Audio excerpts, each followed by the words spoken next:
And it looks like we are live here. We started just a little bit early.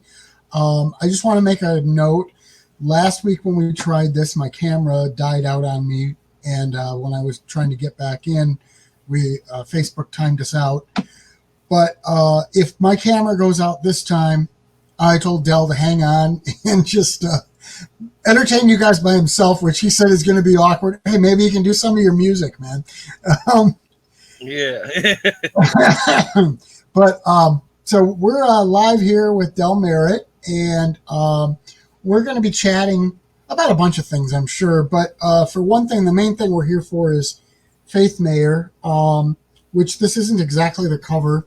This is an early cover. There's some issues with the way it lined up. But anyway, Del has a story in here called The Hillside Altar. And maybe you want to go ahead and talk a little bit about that story? um, it's a weird sort of, for me. I think it's a weird sort of mashup between like a Lovecraftian type story, and there's definitely some Arthur Machen influence there. It's almost like the Great God Pan story. Um, where in the beginning of that story, I believe there was a young girl who had been essentially abducted somehow or disappeared. Um, but then when they cut to the present time in the story, they move away from her and they go to a completely different angle, and then she ends up reappearing much later.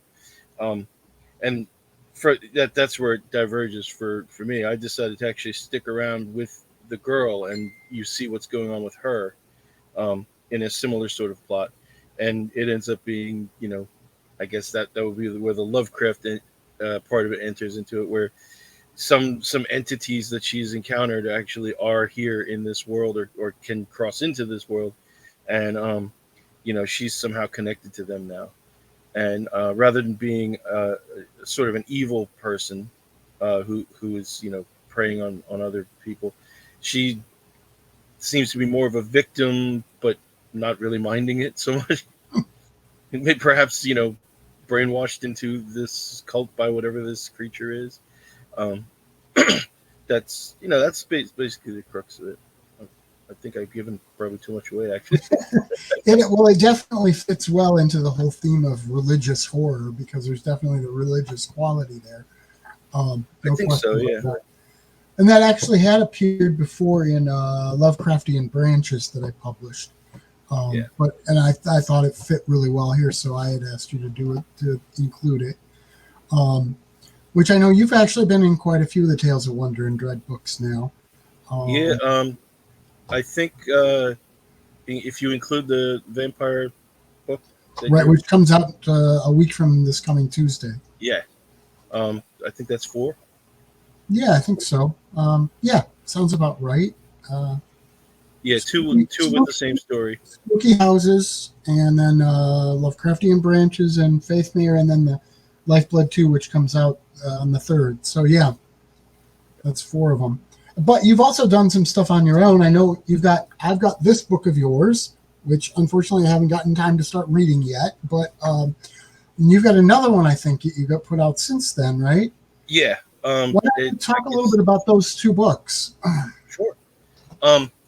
The 2 books are related, or in the sense that they could take place in the same universe.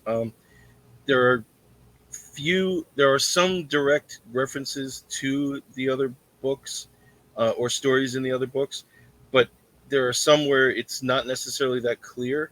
So in the second book, it's more collect random tales, um, and some of them it's indicating that it's the character from the other book, but there's no actual saying that it is sometimes. Um, but the first book, the one that you just showed, the Chronicles of the Black Queen, book number 1 of who knows how many millions I've written at this point, um, that centers on um, the main character's name is Zarya Wyburn, and she's a strange race of human demon hybrid. Um, and the stories in the books, rather than being like complete books, they're actually stories that go in a complete line. um, sort of in the way that Michael Moorcock had done the Elric stories back in the day. He sort of collected the stories he had made about Elric, and they all came into a narrative that made sense in a timeline. So these books are done that same way, or at least the chronicle books are done that way. Um, so you could look at each story as a different chapter, or just what as it is. It's just a bunch of collected stories that all are in the same timeline.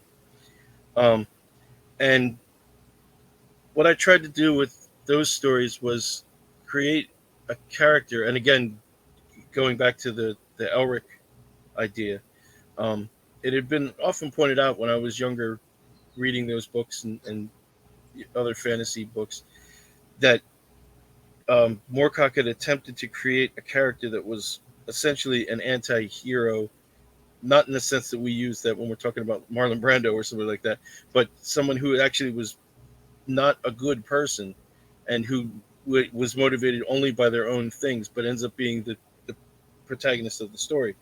So that kind of stuck in my head for a long time, and I really liked that idea. And so the character in the Chronicles of the Black Queen is in that vein, but I think much worse than Elric. Um, she is wholly evil. I mean, there's no two ways about it. I don't want to get too much into the plot, but and her character and all, but she can't be looked at as the good guy, and yet she quite often is, despite the fact that she's doing these terrible, horrible things. And I like that kind of mix of things in stories. I like to be able to sit there and think about, well, okay, this person isn't a good person, but what they're doing is good, or vice versa. This person is a good person, but they're being forced to do something bad. Um, that's very interesting to me. I like um, dissecting those kind of things. Um, and just a quick warning to anybody who's thinking about checking these out. They're very adult books. They're not for kids. They're not for the squeamish. Um, One of my friends who bought the book, he read it like in the first couple of days he got it, and the next time I saw him, he had this sullen look on his face, and he was just kind of like, "There's everything offensive in here," and he said, "This is just heavy stuff." And it was not my intention to go, oh, okay, well, I'm going to throw in everything gross and everything that people find horrid. Um, it lent itself to that. It seemed natural because of the way these characters are meant to be portrayed. Um, if you just say that somebody is a horrible person, well, what does that mean? Everybody's got a different idea of that. But I think most people have very, solid lines about how they're going to define certain acts. And if somebody does it, everyone says that's wrong, and these people are clearly evil. Um, and so I definitely stray into that area a lot with these characters. um, in the spin-off books, like the second book that I put out was called Dark Wizardry, and not every story has to do with those characters. Some of them have nothing to do with them at all. Um, you don't see as much of that. There is still a lot of adult themed stuff, but it's not as horrible as the stuff in Chronicles. Well, I was going to say your concept of how evil characters sometimes do good things, and that I think that's very much a factor of real life too. I mean, some of the most horrible people in the world have done things that we would think are pretty good, and they've actually had a good impact on the world sometimes. If you ignore all the horrible stuff they do, one that comes to mind for me, and I think sometimes I think it's really important for us to remember that these people are actually people, and they're not some kind of inhuman monster. Because if they're an inhuman monster, it's easy to think, well, we couldn't do that because they're different than us. But if you realize that they're human beings and they're flawed and they're complex, then suddenly you know that you need to be more careful about what you do, and you need to watch people around you. And like I said, one of the biggest examples I can think of that was I remember reading about Adolf Hitler, and all the horrific things that he did. But one thing that I thought was really pretty fascinating that he did was he had all these plans for building a new Berlin as the center of the world, and he wanted it to be this glorious place. And he had an architect that he was working with who had been coming up with all these plans. Well, the guy died, and Hitler brought in a bunch of other architects and said, none of them, they gave him plans, and none of them were what he thought that guy's vision was. Right. So Hitler thought it was so important that this man's vision was captured correctly, and he didn't think any of these people were doing. He taught himself architecture so that he could do it himself. Right. And there's something sort of noble and I don't know. There's something admirable about that one thing. Yeah. Now, everything else he did so many other horrible things. I'm sure there's some other things that he did that were somewhat admirable too on a personal level. But that's the important thing to remember, that everybody's complicated and nobody's some monster that's different than everyone else. Yeah. And that's kind of what makes me do these stories like this. And it constantly intrigues me. And I always want to have that dichotomy in these characters. I just find it really interesting. And it's also fun. And it's a great way to analyze yourself as well. I mean, when you watch a movie or you read a book about a character who's doing certain things, you are judging them and you're thinking, would you react in those situations? And sometimes if you're put in a situation that you couldn't possibly imagine how you would react, you would be a different person altogether. You may rise to an occasion, you may cower, and you can sit around and think you're the hero that you think you are, but when those things really happen, you just don't know what you're going to be like. And then other people, live their life hiding and not getting involved in things, but then when something terrible happens, all of a sudden they become this, super being who, well, we need to fix this, and they just charge forward, and they wouldn't have thought that they had that strength to do that. And it's the same way with making decisions about what's right and wrong. And we all do goofy things. We all do stupid things. Hopefully we try to learn from those stupid things. Yeah. Like when you were saying about Adolf Hitler, this person isn't nearly as bad as you would classify Hitler. But, the war would have turned out a lot different if it wasn't for Winston Churchill. But by all accounts, Winston Churchill was a pretty terrible person. He wasn't evil by any means, but most people were just kind of like, that guy's a jerk, And oddly, after the war, after the next elections came up, they got rid of him, So they didn't really like his policies, but I think everyone recognized that without him, the war could have turned out a lot different. He had what it took for Britain at that time, and but. So there you go. You got to be careful about your heroes, Well, and I suppose going back to the mixture of things and World War II, if you look at it, I'm not so sure that the Allies would have won the war if we hadn't allied with Russia. But you're allying with Joseph Stalin, who was absolute. I mean, he was at least equally the monster that Hitler was. Yeah. So you have to make a deal with someone who's just this horrible person because it's for the greater good. Yeah, quite often. And like I said, I don't think if we hadn't done that, if Hitler hadn't been forced to fight a war on two fronts, I don't know that we would have won. If he'd been able to devote everything just to the European front. Yeah, or even worse, if Russia had been like, let's do what they're doing, Yeah, because initially Russia was allied with Nazi Germany, and then they turned on each other. Yeah, but so they were going through their own political things as well. So yeah, if they had kept their alliance, I don't know how things would have turned out. It wouldn't have been good. No, certainly not. At the very least, the war would have dragged on for another 20 years or so. Yeah, unless Hitler had gotten the nuclear bomb, and then yeah, we know what he would have done with that. You don't know. That's just it. Again, you can try to speculate what type of madman he was, but was he that kind of madman? I don't know. Yeah, I don't know. Have you read? It's I think it's Robert Harris wrote Fatherland. Have you read that? No. It's kind of I absolutely love that book. It's an alternate history. It's 1963. Beatles are just getting started, but the world's very different because the Nazis did complete the heavy water experiments, and they detonated a missile over New York City with one of their V4 rockets. Okay. And we said, okay, we're not getting in the war then. So we didn't get in the war. They took over Europe. They're still fighting with Russia on the Western Front, but Hitler has all of Europe, and he's completely covered up the Holocaust like it never existed. They just say that they shipped them all off to the West. Yeah. And there's a murder of a high-ranking Gestapo agent, and this guy is investigating it. This cop basically is investigating it, and stumbles upon evidence of the concentration camps and everything. And so it becomes this big espionage thriller of them trying to get that information out of Nazi Germany. In the meantime, President Joseph Kennedy's coming over to meet with Hitler, and yeah, President Joseph Kennedy. yeah. No, that sounds really cool. It's a pretty cool book. I really enjoyed it.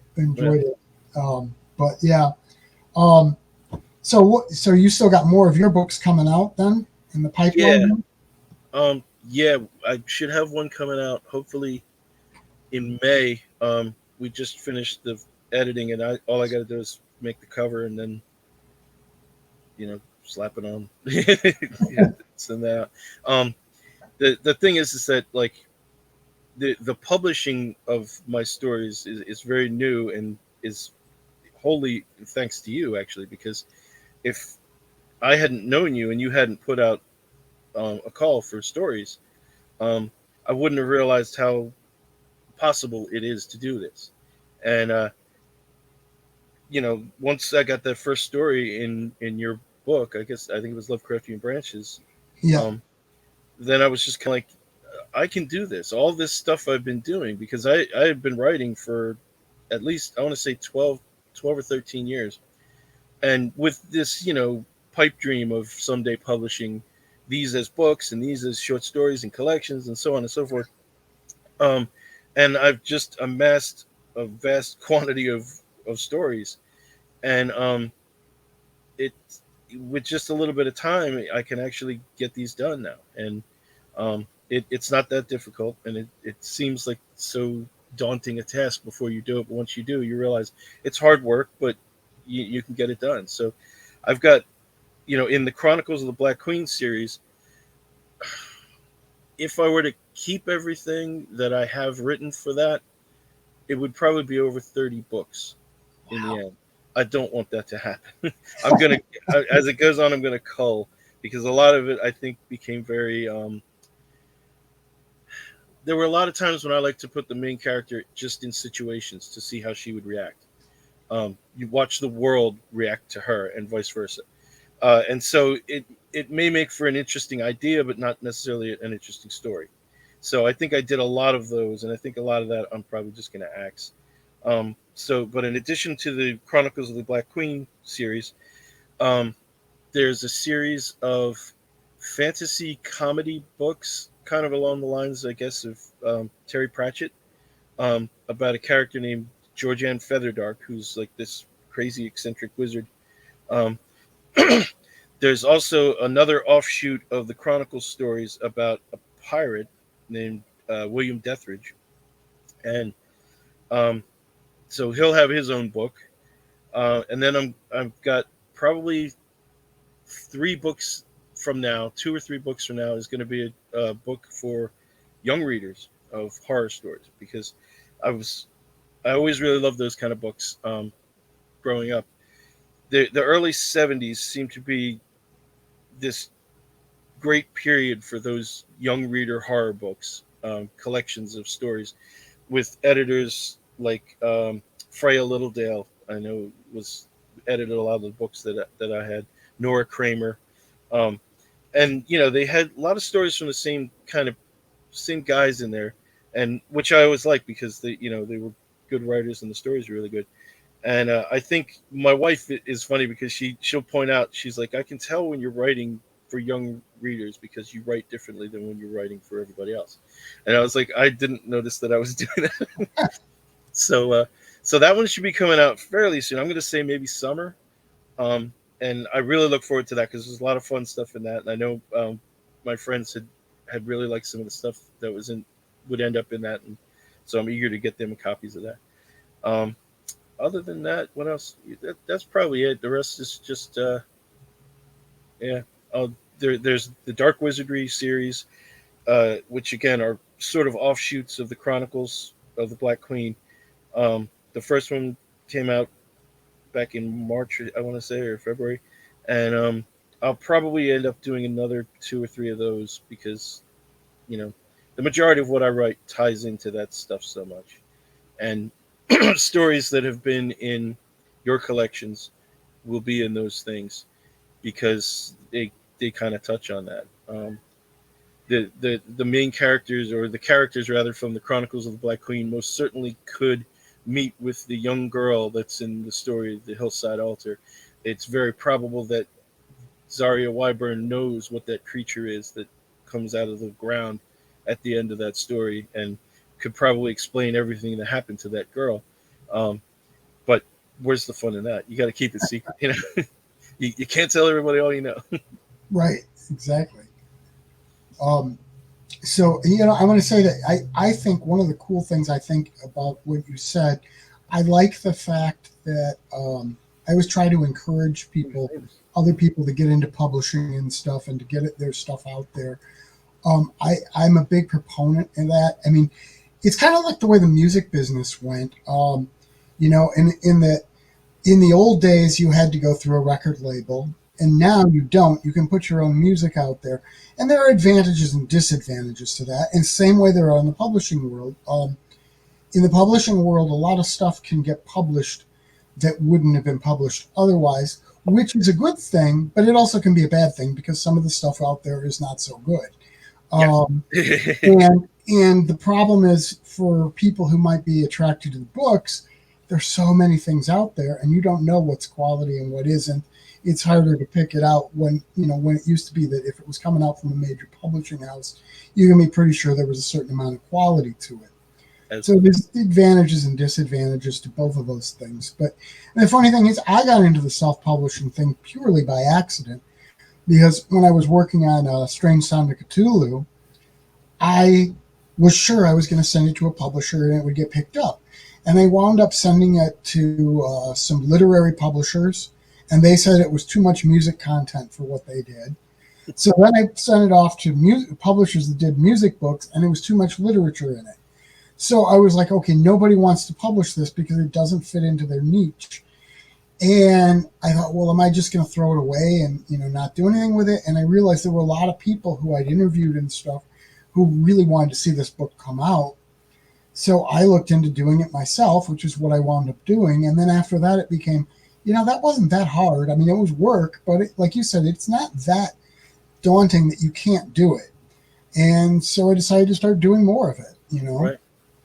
Um, No, that's great, and it's a good thing. And we do recognize those qualities or those benefits and detractions or detractors about self-publishing, whether it's music or um, you know the written word.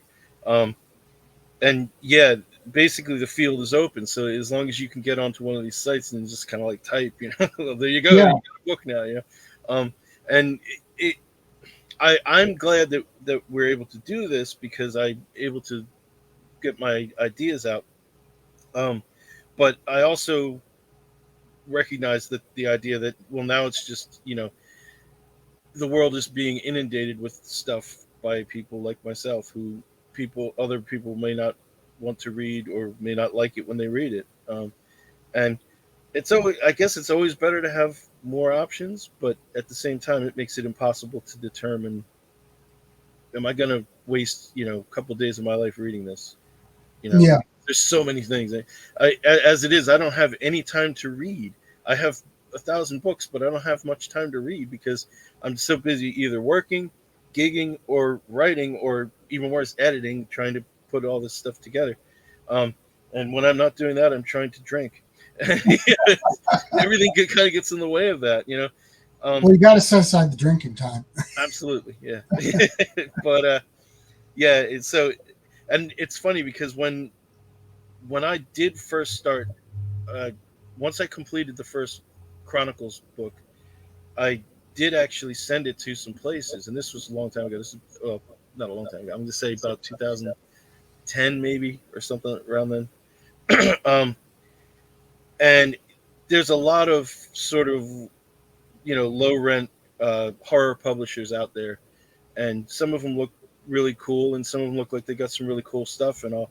So I figured, okay, these guys might accept it if the major guys aren't going to do it. So I sent out a bunch of copies of the stuff, and there were a lot of rejections. But the biggest thing that I found was that the internet helps you in so many weird ways, and in one way it helped was that it told me which place to send things to or not.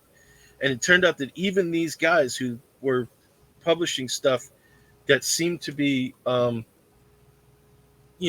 really really adult, really really horror, really really gore, they had these crazy names like things out of horror movies and stuff, or maybe out of a Slayer song or something.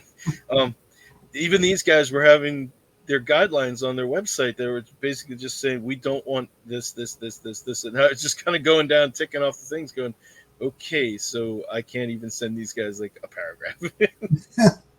So, and there was one that was really oddly specific. I can't remember which one it was, but along with the other things that they listed, one of the first ones that they listed, they said, we don't want anyone we don't want any story where a woman kills her rich husband to get his money. And the first thing I thought is like, all right, that's a lot of books. Also, that must have happened to the guy in charge or something because it's so oddly specific.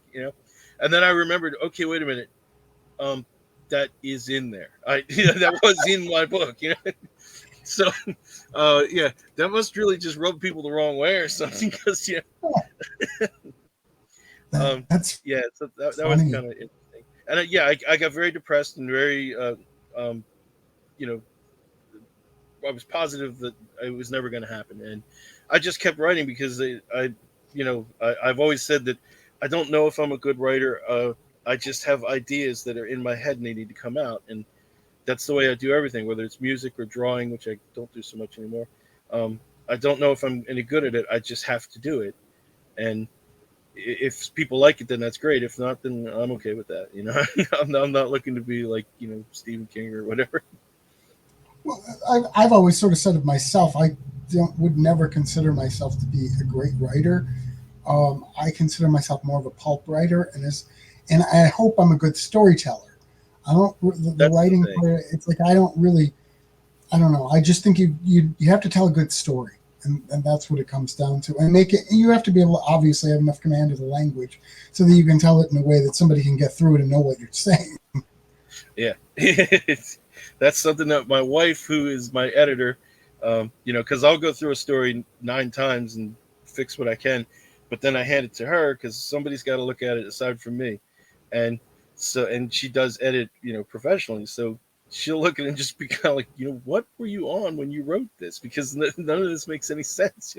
And she'll go back, she'll be like, are you talking about this character here, or are you talking about the other one? I'm like, no, it's obvious it's this one. She's like, well, it's not obvious to everybody else.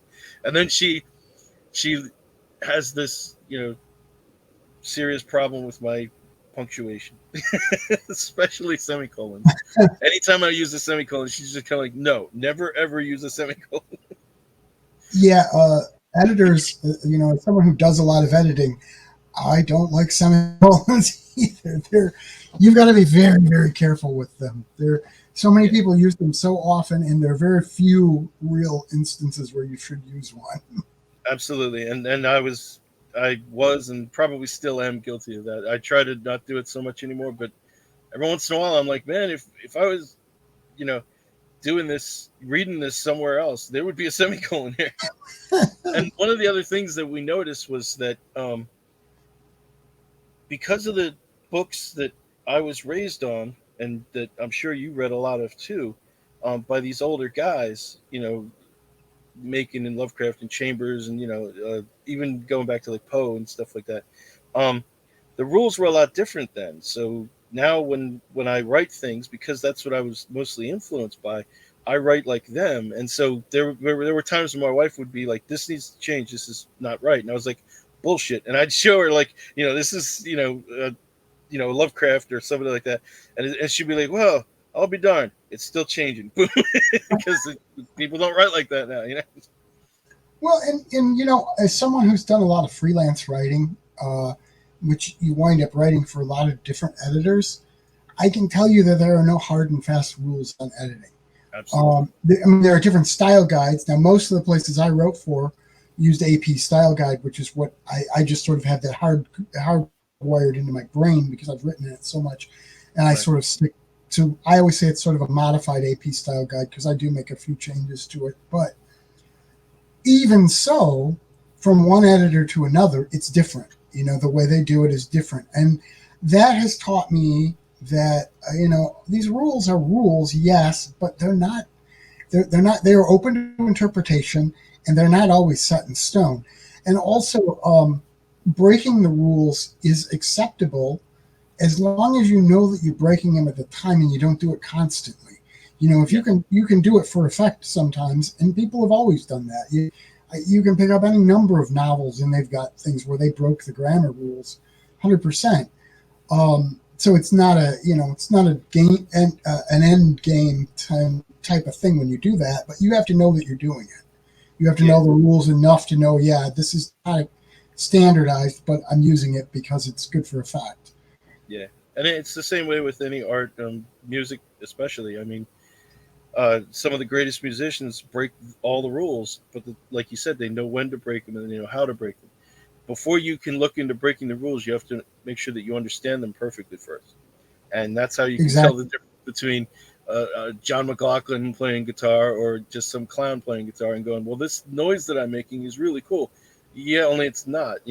Understand what you're doing first, then figure out, okay, I'm going to make a noise.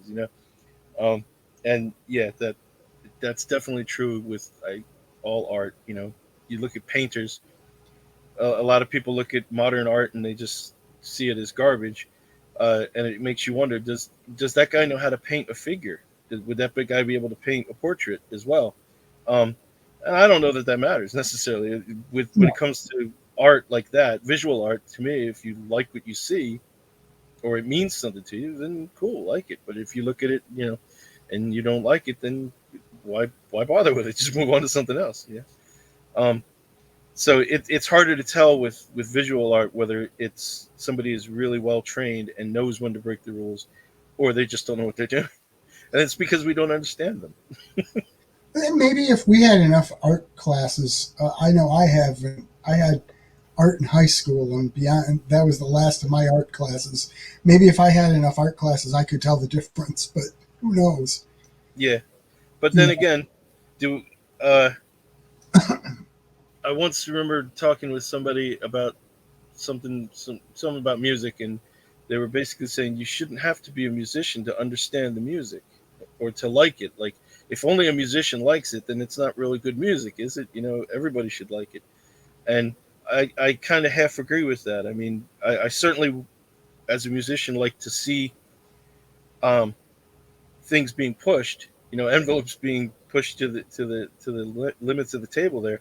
But at the same time, am I enjoying it? And sometimes I am, and sometimes I'm not. Um, I love Frank Zappa, but most of the time I don't want to listen to Frank Zappa. He was brilliant, and the musicians that he amassed around him were brilliant as well. And these guys could play most people under the table.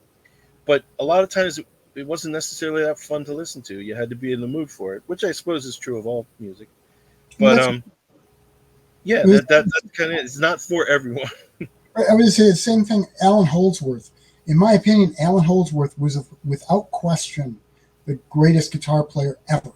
Certainly was. And I got to see him live once, and I hadn't really heard his music outside of groups he had been in, like UK. Right. Um, but everyone in that band, it was like the most talented bunch of musicians I've ever seen in my life. It was humbling because as somebody who also played instruments, it's like, man, I can't play. Look at those guys. But on the other hand, it's not the kind of music I want to listen to all the time. Just like you said, it's not something. It's not something you can easily latch on to. Yep. It is for a very specific audience and a very specific time. Kind of like another end of it, the Residents. I'm a big fan of the Residents, and my wife hates them, and I completely get why she hates them. I Yeah. get why anyone would hate them. I like them, but I can see, they're not for everyone, not by any means. Yeah. That's kind of like we recently had a discussion on Facebook about Hawkwind. Oh yeah, There's a perfect example right there. I mean, most people, especially Americans, they've never heard of Hawkwind, and then oh yeah. when they do, they're just kind of like, "What is this garbage?" But if you're British, you grow up with it. It's that band that's always off in the distance somewhere. You've heard a lot about it. You may have even heard one of the songs on a commercial, which is bizarre as it seems. But There's actually, by the way, there's actually a commercial in the U.S. It's for some kind of medication, and I swear to God, they took the chorus to "Quirk, Strangeness, and Charm" and just redid it without vocals because the melody is exactly the same. possible. And who would know? Like, Yeah, I mean, whenever I see that commercial, I sing "Quirk, Strangeness, and Charm" to it. Right? Yeah, and I mean they're a great band to hate or to love. Some people just aren't going to get it, and you have to recognize that it's just silly at times, and they know it's silly, Oh, and yeah. it can be downright annoying. And everything you get or see by them can be so vastly different. Um, you know, some their eras changed so much. From when Nick Turner was spinning around on skates with his saxophone and all, to what they were doing. A little later after he was kicked out. Um, they're just so vastly different, but all of it's weird and goofy. But a lot of it's just fun, Oh yeah. buried in there is actually some cleverly well hidden great musicianship, and some great music. You just have to sift through a lot of the silliness to hear it. And Well, I can understand why people don't like it. I remember I've gotten over the years to know Alan Davey, who was their bass player for quite a few years. Yeah. And he's just an all around good guy. And I remember with talking with him once, and he was saying that a lot of people who see Hawkwind think that it's just sort of they go out there and just do it, and it's like sort of chaos and stuff, but it's not. It's very well planned out. All the musicianship is planned out, and that it's very regimented in a lot of ways. Yeah. It just appears looser than it really is. Yeah. And because of the essence of the time when they started, everything has that jam feel. Mm-hmm. And the thing is, if you were to see them on two separate nights, you may notice that slight variations in solos, which was common for that kind of music back then. But what you're saying is absolutely true. That the arrangement would be exactly the same. Mm-hmm. They would know when they need to come in and when they need to do that. Except for Nick Turner, apparently, who always played through everybody's solos. that seemed to be something that bothered Dave Brock a lot. So, yeah, so it does seem like utter chaos, especially when you know about their philosophy. Like, if you hang around with them, you're part of the band. I know. That's how Stacia got in there. That's kind of how Lemmy got in there. We know a guy who plays guitar, but he can play bass. Okay, that works. Yeah, he'd never picked up a bass before in his life. Nope. And that's why he plays like he's playing guitar. Nobody in the world, except for Alan Davey, nobody in the world played like Lemmy. Yep. It's weird because Alan grew up with Lemmy being his favorite bass player, so obviously he learned to play like Lemmy. Yeah, because most of the time I've seen him with a Rickenbacker, and I've seen him with the mic up like Lemmy's got. Oh yeah. He does the same thing. Yeah.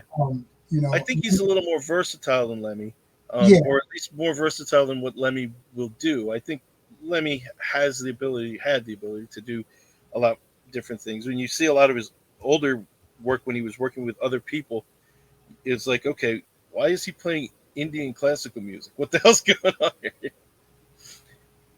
Yeah, he did.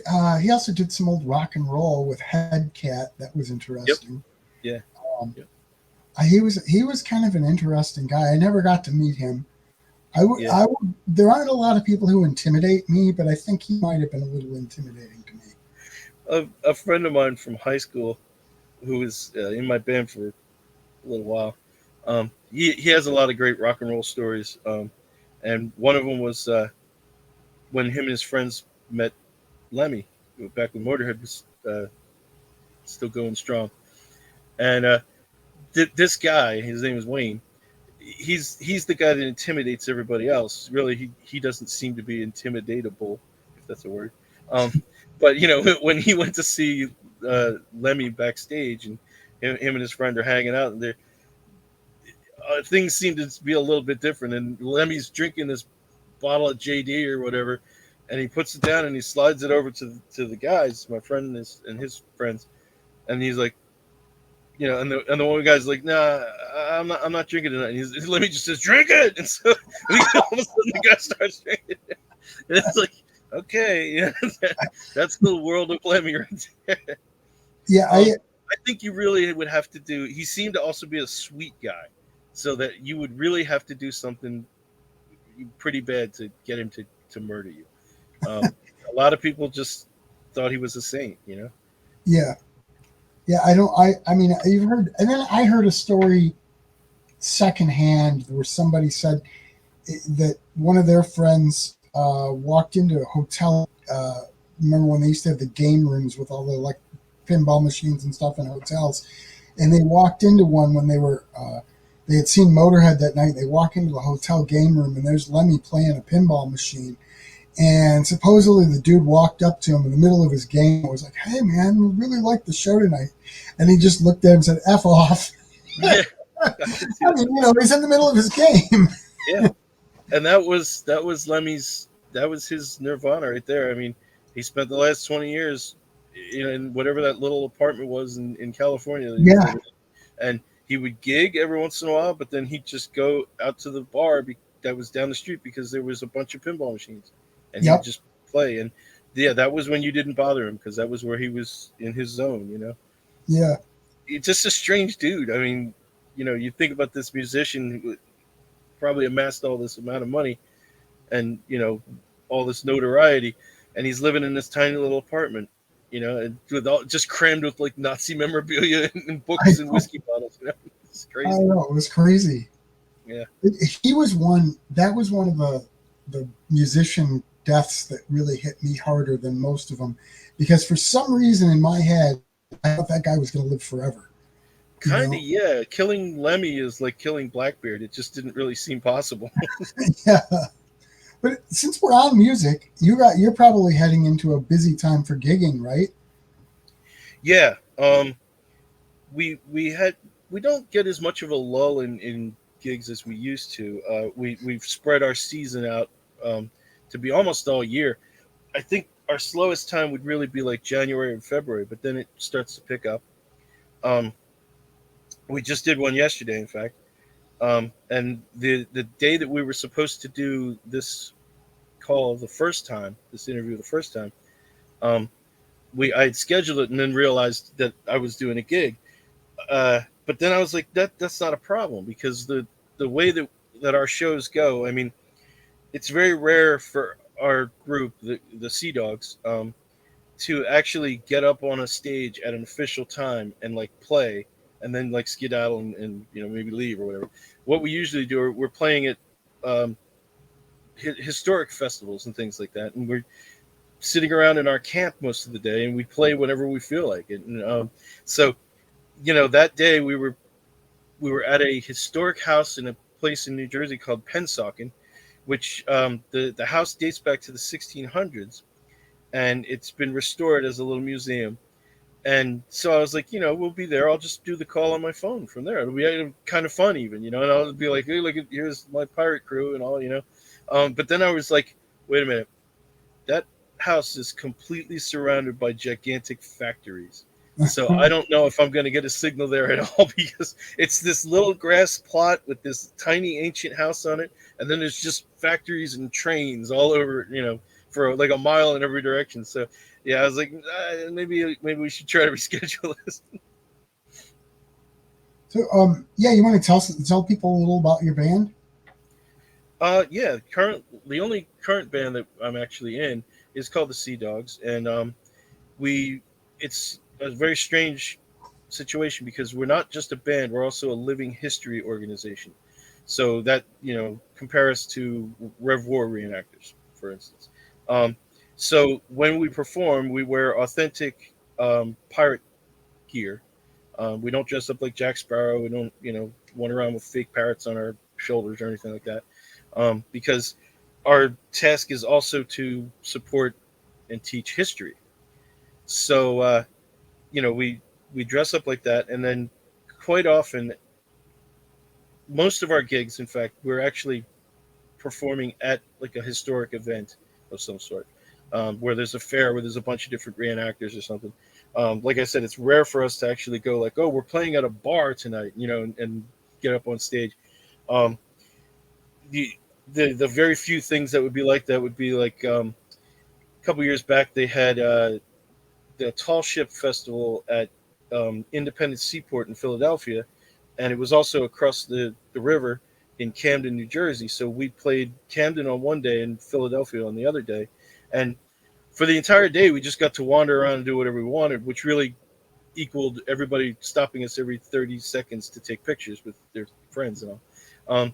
And then we'd get up on stage and play. And the Camden day was very rainy, so there wasn't a lot of people. But when we were at Philly, there were tons of people, and friends of ours drove down in their boat along the river to come see us and stuff.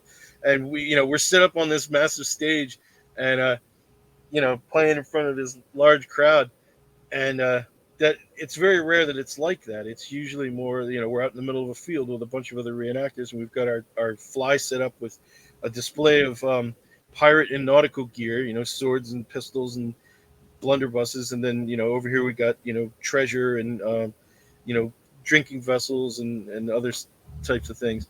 And then we sit around on our camp stools and go like, you feel like singing something? Yeah, let's sing. So we perform sea shanties and songs of the sea, which apparently are extremely popular now because of the TikTok thing or whatever it was, where all the young guys and girls were out there doing that song. That it's a song from New Zealand called the Wellerman.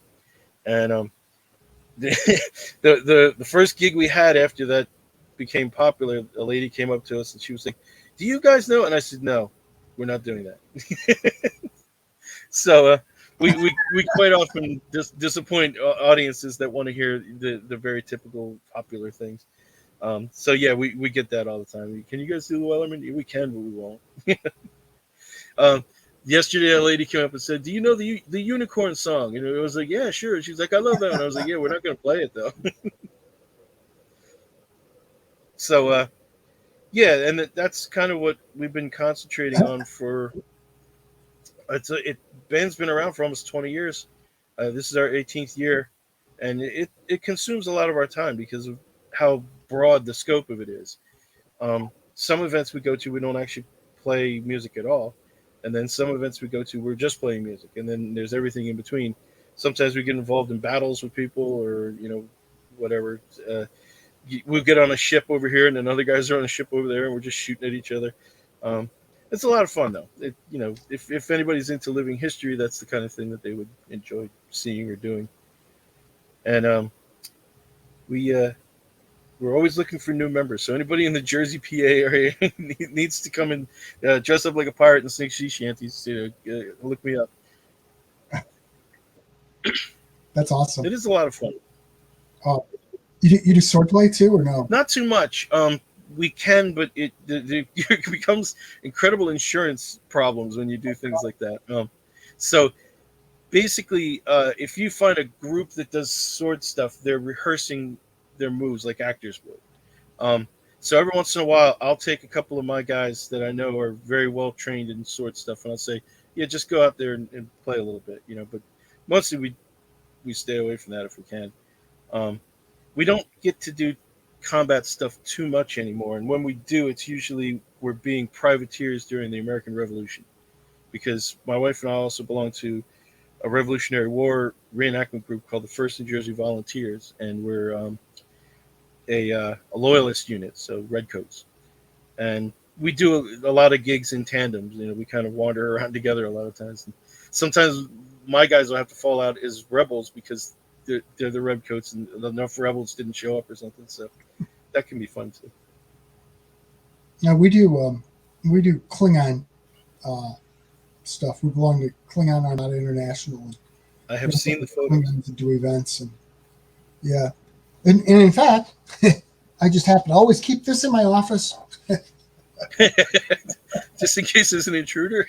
Yeah, there was a funny story.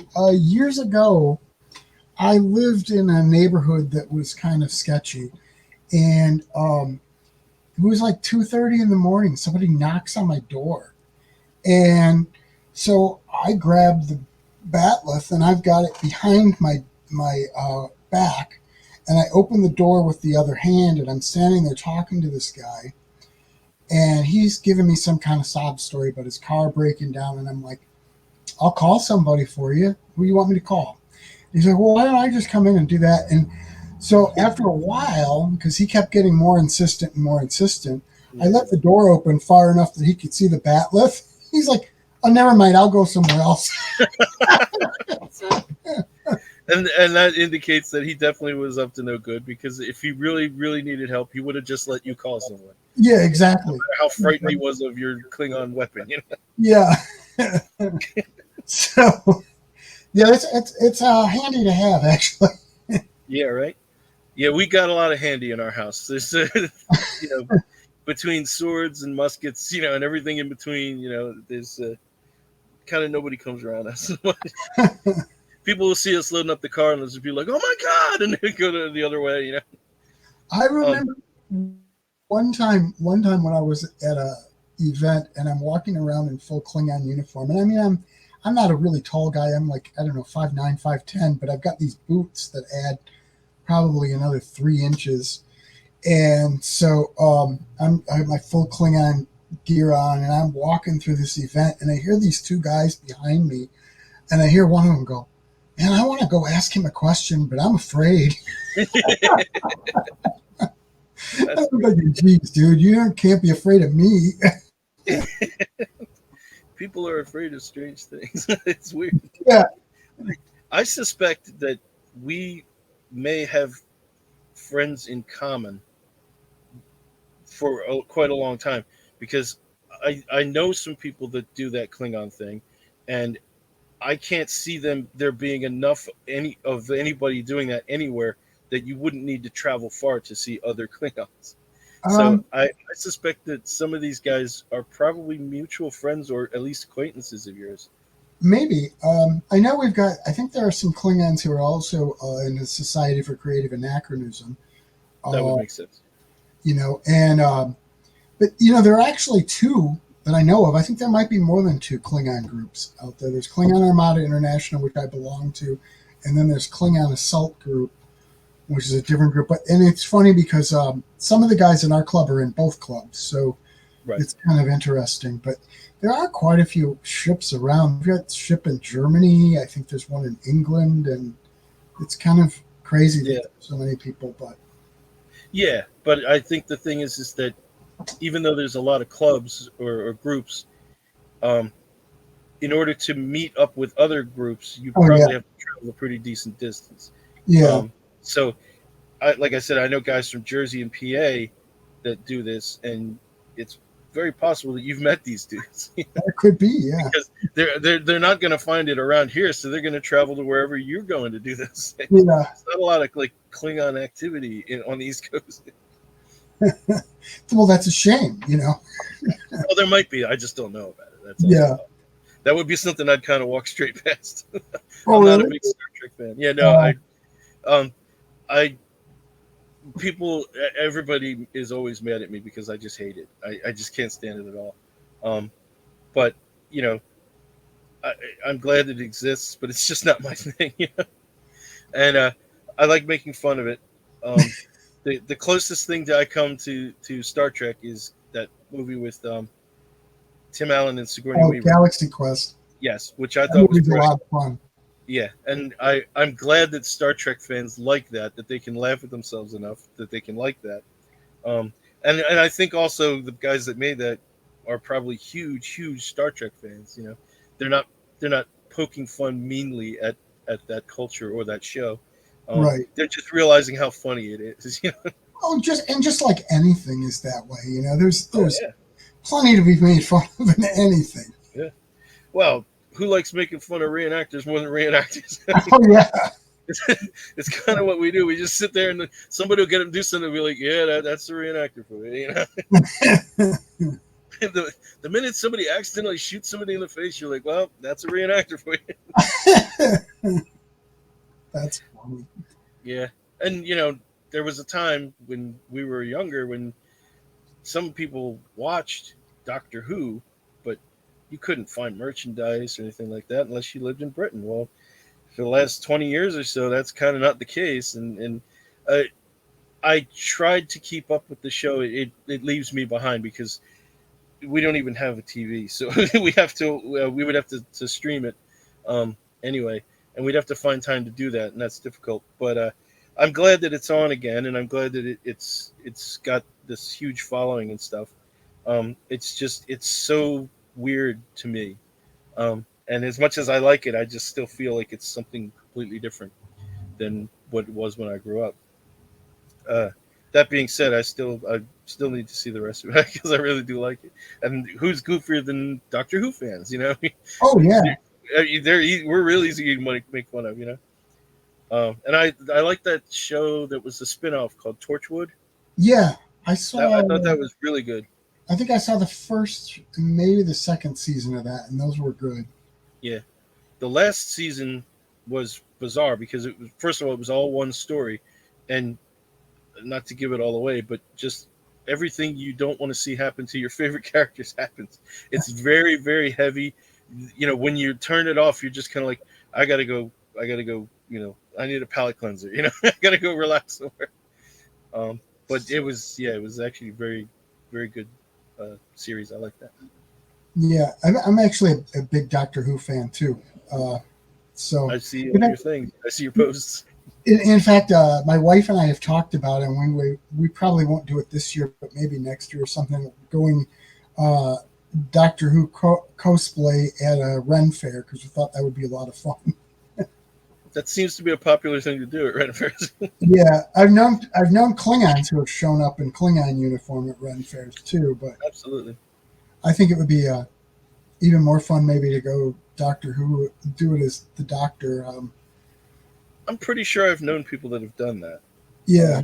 Younger people who are more into the new series. Yeah. And the thing about Ren Fairs is that because they're inherently, goofy, because it's not historical reenactment. No, not even close to it. Yeah, it's fantasy. So there's a long tradition of people showing up in whatever weird costume they can come up with, and you do get to see a lot of really cool things. We met a really, really great model named Maria Ortiz a couple years ago at the New Jersey Ren Fair, and she came walking by and she was dressed as Maleficent, and all right, it's just all heads were turning to watch this lady walk by, and we were down on this little dock playing, and when we finally finished, me and this one guy Turner, we look over and we're like, damn, check out Maleficent. And so she's kind of walking away from us, maybe about 100 feet or so. And we call out Maleficent, and she stops and turns around. Her poise actions, and we just kind of saluted her, And then a couple hours later, when we were finished playing, we went over to get some ice cream, and we ran into her, and we started talking. And she was like, is there any place to get a drink around here? And I was like, well, that's exactly where we're going. So we were just like, you're coming with us, And we spent the rest of the day just drinking and hanging out with Maleficent. It was great fun. So we became friends and stuff. And it was a lot of fun. I talked about seeing somebody in costume and stuff at a place. Oh, there used to be. I guess they still have. What the heck? Oh, Gen Con. They still have Gen Con gaming convention. And years ago, I remember going to Gen Con when it was in Milwaukee at this convention center. And I'm going up the escalator coming in, and coming down the escalator are these two guys in the most amazing GWAR costumes I've ever seen in my life. And so then when I did Strange Sound, I got in touch with Doug Brocky, who was Odorous. Right. And we emailed because of them having done a couple songs, and we emailed and got to be email friends, sort of like you and I were before, Facebook and linking up got us to be even better friends. But we would email back and forth a lot. And I asked him one time, I was like, I saw these guys, and I was like, the costumes were unbelievable. Could it have actually been them? He's like, I never went, but some of the other guys did. So yeah, it probably was. That's great. And you got to think back then, who would have been able to pull off a decent GWAR costume other than That's an what I was actual thinking GWAR? then. I was like, it had to be them. And it turns out it was. Yeah, those guys are just incredibly fun. Um, we saw there's a little club. It's gone now. It was in Trenton here in Jersey, and it was called uh, City Gardens. We used to call it Shitty Gardens, and you could see a lot of good bands there. The Ramones used to play there a lot and stuff. And we went to see GWAR the first time there, and when they walked up to the stage, they walked through the crowd, so that was really cool. And the first thing you noticed was that they're all really tiny. They were really really short guys, and the costumes just made them look really big. And at the time, that was when they had Slimenstra Hyman dancing for them, and some dude either touched her or said something rude to her. She knocked him down on the ground, and the crowd just kind of split. And she jumped on top of him and sort of rode him. And then she gets back up, and they continue onto the stage. And that guy was laying there; his face was beet red, and he just looked like I just wish that someone would kill me. He's getting humiliated by this chick in front of everybody, and a whole stadium of GWAR fans just sitting there going, but yeah, I was just so surprised at how small these guys were because they just look like monsters. Wow, I've never seen it. I've never seen them in person, so I didn't know. They do look huge with all the costumes on. Yeah, we've gone to a couple of horror conventions and movie conventions. In Jersey, we got two of them. One is the Chiller Theater, and I want to say that's down south. And then the other one, I can't remember the name of it, is up north. And they kind of go opposite times of the year. So one of them, the Chiller Theater, comes around Halloween, and the other guy does something in summer, I think. So we did a span where my wife and I would go to these things and take pictures of our world famous Fritz the Gnome with various stars and stuff. And so again, you were blown away first about how nice people were, these celebrities, but also, sometimes you'd see a guy and just be like, wow, he's just tiny. Um, uh, I can't think. His name is completely Danny Trejo, the Yeah. Mexican actor. Um, total badass dude, really cool, sweet guy, the nicest guy you probably want to meet in your life. I wouldn't have guessed him to be shorter than me. Really? Yeah, he was tiny. He looks like a big guy on the screen. He looks like he's over 6 foot tall on the screen, and he would definitely mess you up. If I was 12 foot tall, I still wouldn't mess with him. But we were in line to see the guys from Phantasm, and his table was right next door, and he had gone out to get lunch. So my wife and I are just standing there, and he comes walking back next to our line so he can get behind his table. And everybody, he's just high-fiving people and shaking everybody's hands, smiling, real big, just the sweetest, nicest guy. And it's so funny when you see him on screen. He's this brutal dude. And yeah, he walked by and he was like this big. So that was great. And you meet other people that are incredibly nice.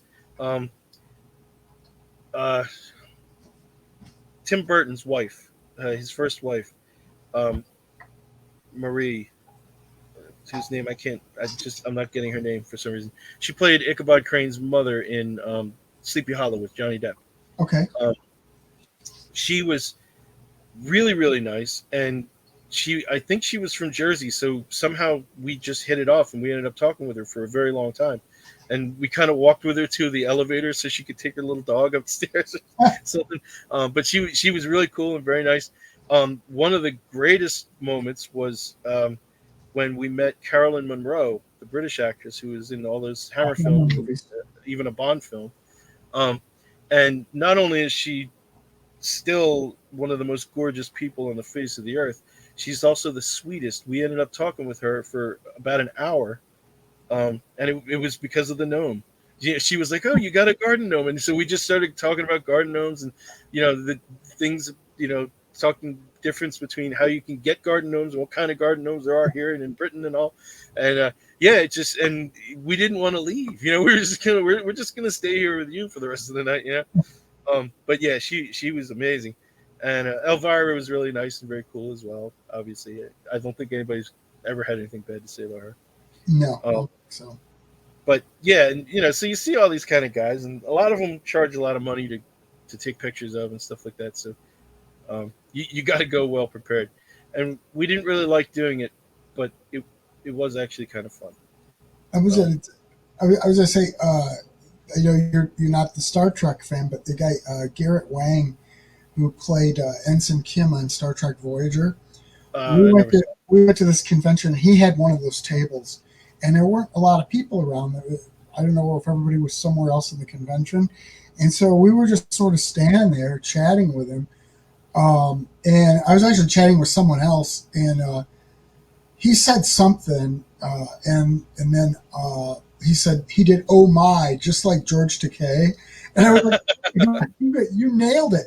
And so he goes and does this whole George Takei impression, and we were just laughing so hard. That guy was really funny and really nice. That's cool. It's always great when you can meet people that you admire and they turn out to be better than you thought they could be. Yeah. I've heard, speaking of the Doctor Who thing, I've heard David Tennant is an amazing guy, just super nice. That's what I've heard, yeah. Yeah, and I would love to meet him because he's my all-time favorite actor. So, right. Yeah, I don't think I know anybody who's ever met him or worked with him, but all the stories that I hear, yeah, he's a really sweet guy. Yeah. Even when you see him in interviews and stuff, you can see he's just a very down-to-earth, cool guy, and he's weird too. He likes to fool around a lot, Oh yeah. And that's always a plus. Yeah, and he was a big Doctor Who fan way before he ever became the Doctor. Yeah. Yep. And Peter Capaldi was the same way. Oh, yeah. Yeah, it's weird. Just recently, I saw pictures of Peter Capaldi when he was part of a fan club, and I got pictures with Pertwee and with Tom Baker and with Elizabeth Sladen. Yeah, and I was like, whoa! So he got to meet them way back when. Yeah, he used to apparently write the show so often that they had to tell him to stop.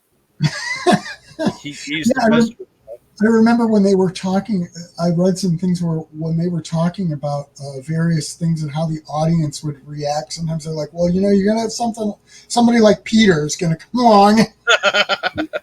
They would think about him when they were doing stuff. Yeah. Yeah. I liked his Doctor. I didn't like some of the episodes, but I liked his Doctor. And I've always liked him.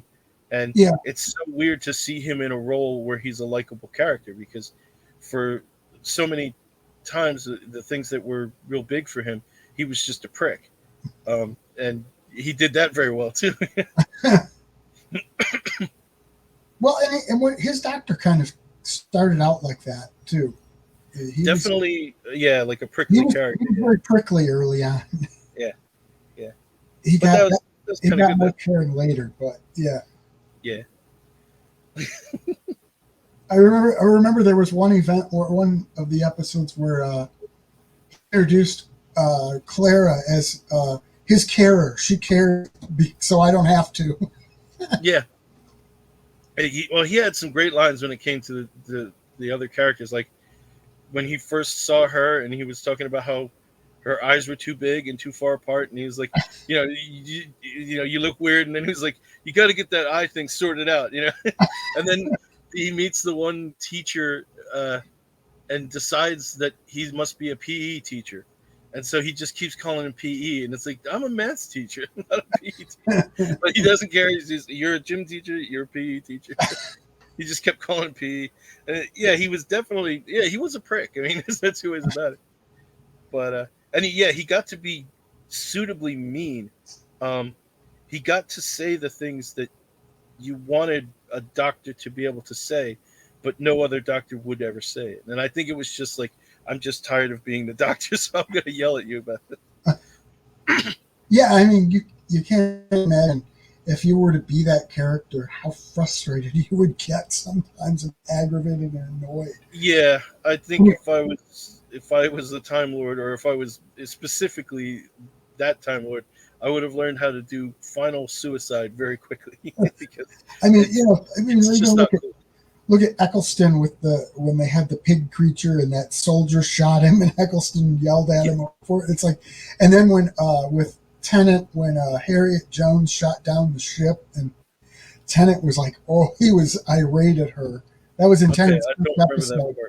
That was in Tennant's very first episode, the Christmas invasion. I think I missed most of the David Tennant ones. I only remember like 2 or 3. Yeah, that one because he had talked them into leaving, and they were going to leave Earth alone.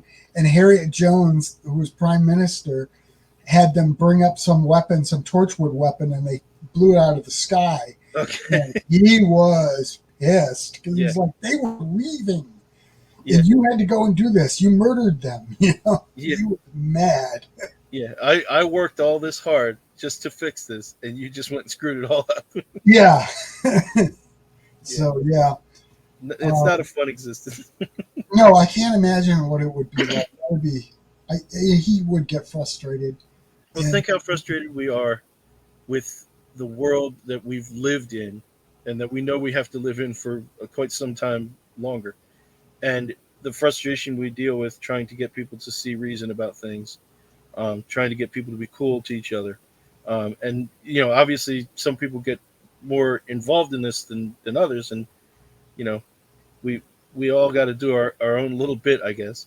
But imagine having to deal with that just for 100 years of human stupidity, and then deal with the, several thousand years of human stupidity. And, obviously these other aliens are just as stupid as we are, because they kill each other and rob and steal stuff. And you're the one guy who's trying to fix it all. You're the one guy that's trying to speak reason for all those years. No, that's just not happening. Well, we should have got off topic, but nothing wrong with that. That makes it fun. Absolutely. But I think in a way it is on topic, because all the things that we are interested in as people are what helps us develop our art. And it's reflected in our art.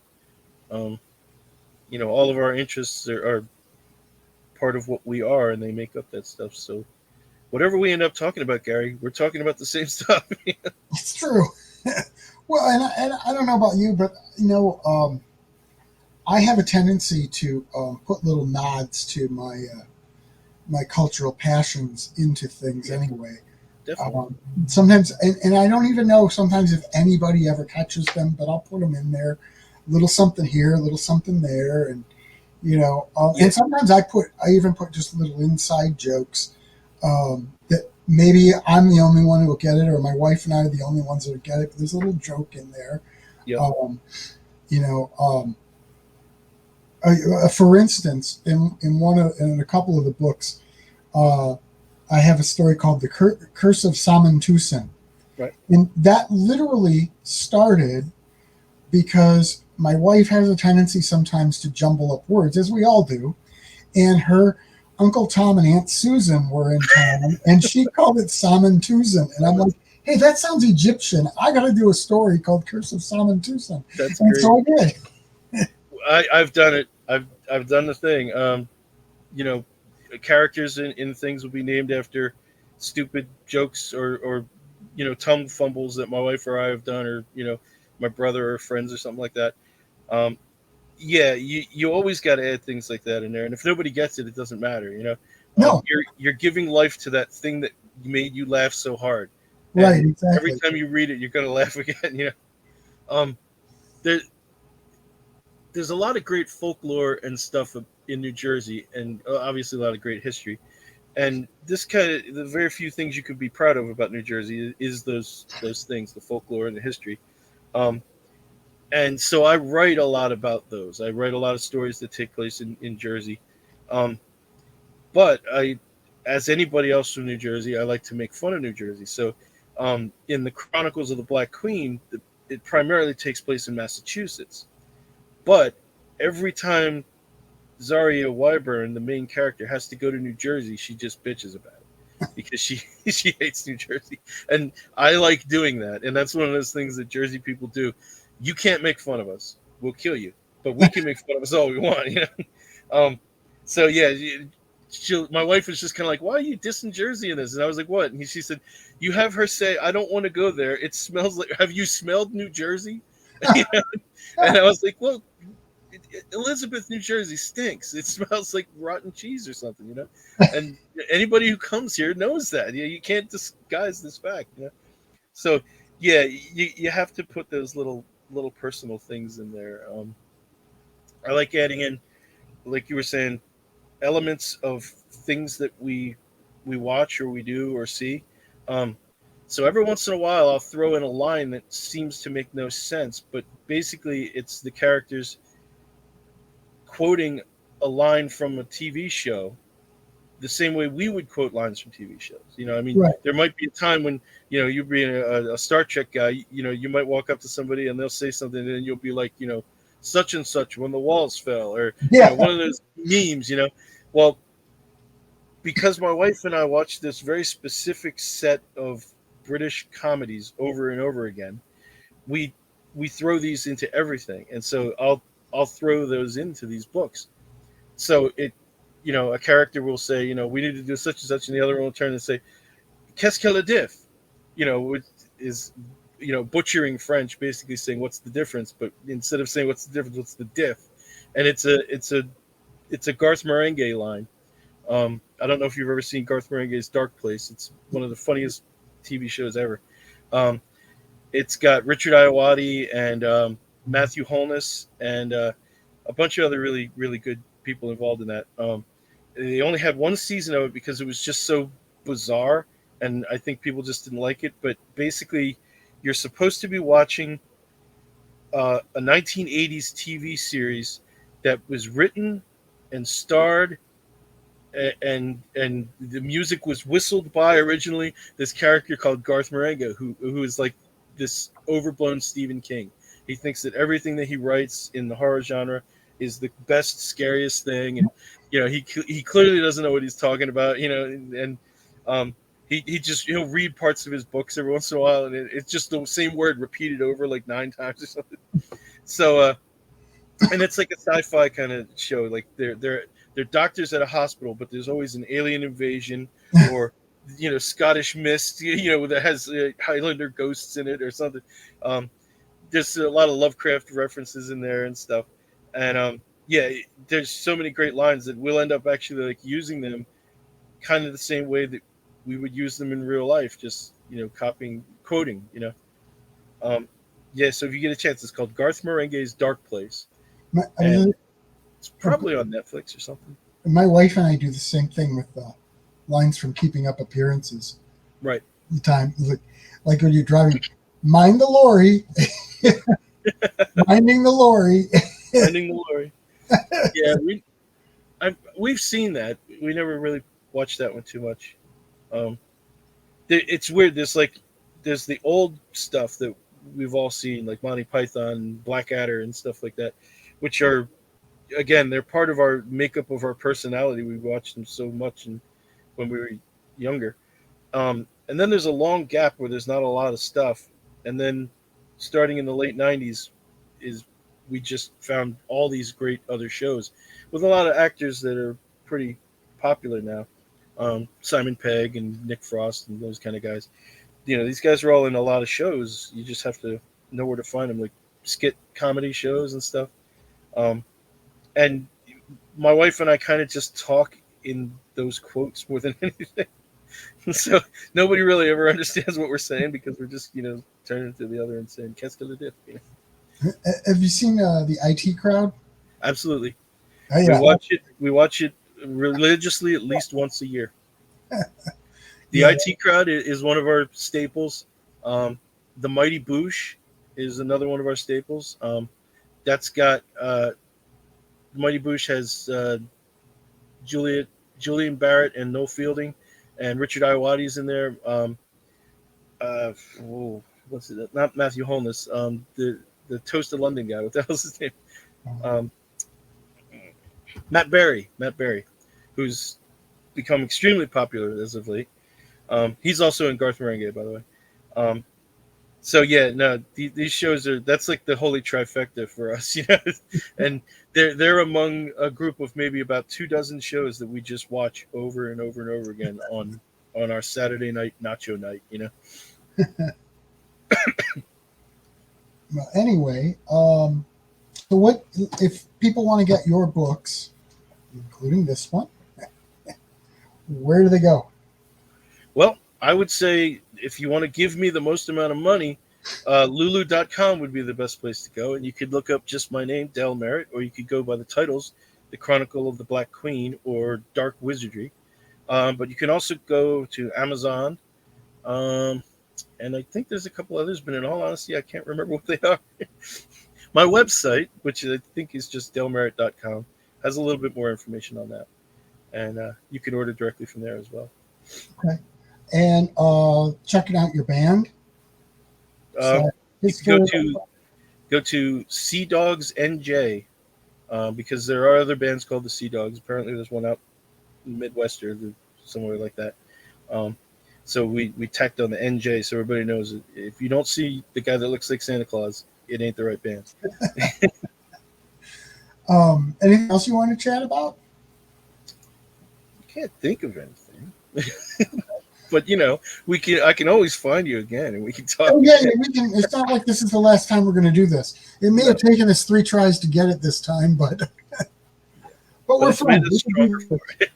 We can do this one. In fact, we'll do another one because you got the Story in Lifeblood too. So we'll be pushing that one. Yeah. I'll start pushing that one in a couple weeks here. So yeah, we'll do another one. I'm looking forward to that. Yeah, I'm looking forward to that book coming out. I really am happy with that one. I'm happy with all of them, but Yeah. Here's the secret. I'm always the happiest with the newest one that's come out because that's the one I've done. You should always like whatever you're working on right now the best. So Yeah. or most recently, anyway, the best because you should always be getting better. And Well, hopefully, anyway. yeah, we hope so. But so for this, it's Faithmare, a collision of religion and horror. And you can also get that one at lulu.com. You can go specifically to lulu.com/spotlight/strange sound. Or you can go to GaryHillAuthor.com and just look for the Tales of Wonder and Dread page on there, and you can follow a link. Those links take you to Lulu, though, so you're going to be buying it from them anyway. But that's that. And I guess that's it for today. Thanks again, Del. And Thank you, Gary. thanks anybody who tuned in. And we'll see you later. Spooky Ventures is the home for spooky content and spooky merchandise on the web. Check it out today at spookyventures.com. And remember, always keep it spooky.